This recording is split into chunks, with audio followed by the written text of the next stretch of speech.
আজকালকার মেয়েদের ফ্যামিলিগুলো না মেয়েগুলাকে কোনো শিক্ষাই দিতে পারে না। একদম তাই। সবগুলো দোজকে যাবে। আর রাস্তায় যখন হাঁটে ওড়না বুকে না গলায় থাকে, আর জামা কাপড় এমন পরে ভিতরে ব্রাটা পর্যন্ত খোঁজে। ছে, ছে, ছে, ছে, ছে। পিছন দিক দিয়ে দেখলে তো সব পারিবারিক শিক্ষার অভাব, বুঝলেন? একদম তাই। অ্যাক্সিডেন্ট বলেছেন।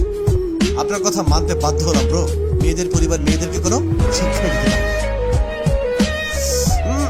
কিন্তু তোমার পরিবার তোমাকে কিন্তু দারুণ শিক্ষা দিয়েছে। হঠাৎ তোমার সামনে কোনো মেয়ে পড়লে সে যেমনই ড্রেসে থাকুক, তুমি তার মুখের দিকে, এরপর তার বুকে, এবার তার মাজায়, তারপর মেয়েটার পায়ে, এভাবে কুত্তার মতো দৃষ্টিভঙ্গি করে লোলুপ দৃষ্টিতে তাকাতে থাকা তোমার পরিবার তোমাকে শিখিয়েছে। আরে তোমার পরিবার তোমাকে মেয়েদের জামার ভেতরে ব্রা পর্যন্ত দেখতে শিখিয়েছে। মেয়েরা হেঁটে গেলে তার পাছা দেখতে শিখিয়েছে। বাহ, কে ফ্যামিলি!